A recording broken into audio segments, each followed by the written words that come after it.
Hello students, আমাদের চ্যানেলে তোমাদের সকলকেই স্বাগতম।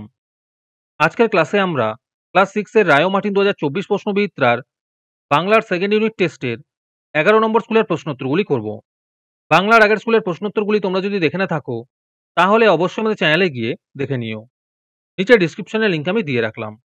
আর তোমরা যদি আমাদের চ্যানেলে নতুন হয়ে থাকো তাহলে চ্যানেলটিকে সাবস্ক্রাইব করে পাশে থাকা বেল আইকনটি অলে প্রেস করে রেখো।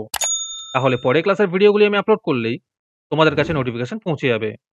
তাহলে শুরু করা যাক। 11 নম্বর স্কুলের প্রথমে আছে নির্দেশ অনুসারে উত্তর দাও। একের 1 নম্বর প্রশ্ন হলো, এত বড় ফলন্ত গাছটা উপড়ে পড়ল, কাদের এরূপ আক্ষেপ? এর উত্তর হবে, নদীতে স্নান করতে আসে যায় যারা এবং পথ চলতি পথিকদের এই আক্ষেপ। একের 2 নম্বর প্রশ্ন হলো, দেওয়াল চিত্র এঁকে থাকেন সাধারণত গ্রামের, এর উত্তর হবে মেয়েরা। অথবাতে আছে, সাঁওতাল ব্যতীত কুর্মী বা অন্য গোষ্ঠীর মানুষেরা যে চিত্রণ করে থাকেন তার সাধারণ লক্ষণ, এর উত্তর হবে পদ্মফুল। একের 3 নম্বর প্রশ্ন হলো, শহর ছাড়লেই দুপাশে কি দেখা যায়? এর উত্তর হবে, শহর ছাড়লেই দুপাশে দেখা যাবে মাথার ওপর দরাজ আকাশ। তারপরে 2 নম্বরে আছে, কম বেশি 125টি শব্দে যে কোনো একটি প্রশ্নের উত্তর দাও। এই প্রশ্নের উত্তরগুলি আমি তোমাদের দেখিয়ে দিচ্ছি, তোমরা দেখে দেখে নোট ডাউন করে নিও। 2 এর 1 নম্বর প্রশ্ন হলো, এই ব্রতের ভিতর দিয়ে মনে পড়ে যায় এই আপনজনদের কথা। কোন ব্রতের কথা বলা হয়েছে? আপনজন বলতে লেখক কাদের বুঝিয়েছেন? আর তার সাথেই আছে, ব্রতের তাৎপর্য রচনা অবলম্বনে লেখো।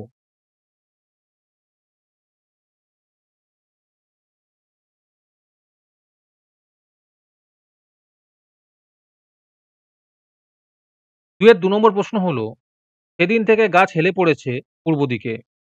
কোন দিনের কথা বলা হয়েছে? গাছটি হেলে পড়ার কারণ কি?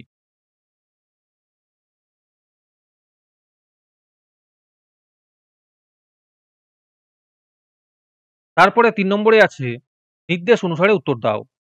প্রশ্ন হলো, গাছের তলায় ড্যাশ কোথায় চলে নিচু? এর উত্তর হবে হাওয়ার ভোরে। 3 এর 2 নম্বর প্রশ্ন হলো, শব্দ শুধু চলায় কথা বলা। পিঁপড়ে কবিতায় এই পংক্তিটির পরের পংক্তিটি কোনটি? এর উত্তর হবে, আলোয় গন্ধে ছুঁয়ে তার ওই ভুবন ভরে উঠুক।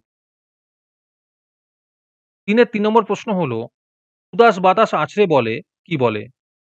এর উত্তর হবে, উদাস বাতাস আছড়ে বলে কে যেন বা চাইছে কাকে। অথবাতে আছে, কবি চিঠি বলতে কি বুঝিয়েছেন একটি বাক্যের সাহায্যে লেখো। এর উত্তর হবে, প্রত্যক্ষ বা পরোক্ষভাবে আমাদের চিন্তা চেতনার সঙ্গে জড়িয়ে থাকে প্রকৃতি।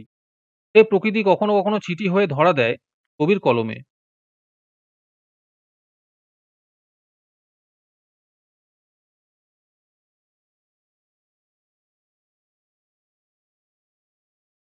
তোমাদের মধ্যে থেকে যে কোনো 10 জন আজকের ক্লাসের পিডিএফটি ফ্রিতে পেতে পারো। তার জন্য তোমাদের এই ভিডিওতে লাইক, সাবস্ক্রাইব এবং একটি সুন্দর কমেন্ট করতে হবে।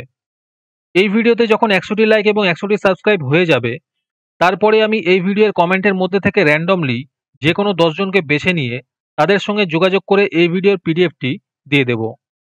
আর যারা আগে থেকেই আমাদের চ্যানেলটি সাবস্ক্রাইব করে রেখেছো তারা শুধু লাইক এবং কমেন্ট করলেই হবে। আর বাকিরা এই পিডিএফটি 3 টাকা দিয়ে আমাদের হোয়াটসঅ্যাপ নাম্বার 7501121499 যোগাযোগ করে নিতে পারো। তারপরে 4 নম্বরে আছে, কম বেশি 125টি শব্দে যে কোনো একটি প্রশ্নের উত্তর দাও। 4 এর 1 নম্বর প্রশ্ন হলো, ঢেবে ঢেবে বর্ষা সেথা লিখে গেছে কত কি কি দাও। সেথা বলতে কোন স্থানকে বোঝানো হয়েছে এই অংশটির তাৎপর্য বুঝিয়ে দাও। 4 এর 2 নম্বর প্রশ্ন হলো, নতুন করিয়া বসার ভাঙা পুরনো হাটের মেলা, হাট কিসের প্রতীক এই অংশটির তাৎপর্য বুঝিয়ে দাও।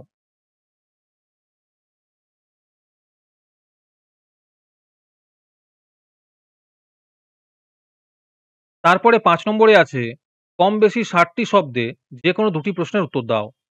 5 এর 1 নম্বর প্রশ্ন হলো, ওজন ছাড়াই শের, বয়স 37, বক্তাকে কথাটির তাৎপর্য বুঝিয়ে দাও।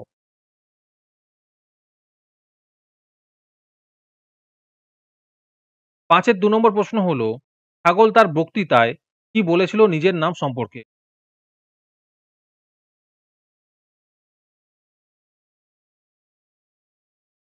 5-এর 3 নম্বর প্রশ্ন হলো, একটা চমৎকার গল্প বলবো। বক্তা কে? বক্তা কি বলেছিল?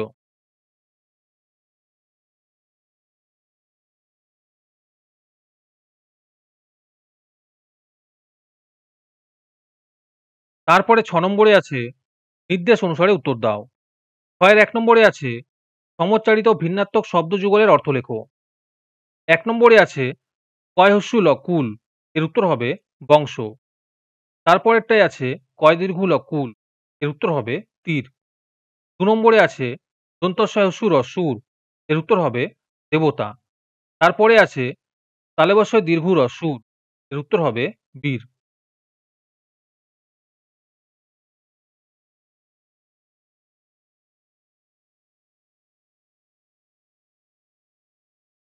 6.2 নম্বরে আছে, এদের মধ্যে কোনটি তৎসম অনুসর্গ নয়, এর উত্তর হবে বীণা। তারপরে 6.3 এ আছে, পদান্তর করো। 1 নম্বরে আছে অক্ষর, এর উত্তর হবে আক্ষরিক। 2 নম্বরে আছে উচ্চারণ, এর উত্তর হবে উচ্চারিত। 6.4 নম্বরে আছে, উপসর্গের অপর নাম কি, এর উত্তর হবে আদ্য প্রত্যয়। 6 এর 5 নম্বরে আছে, দর উপসর্গ যোগে দুটি শব্দ রচনা করো, এর উত্তর হবে দরদালান এবং দরকচা। 6.6 নম্বরে আছে, বিভক্তি ও অনুসর্গের প্রধান পার্থক্য কি?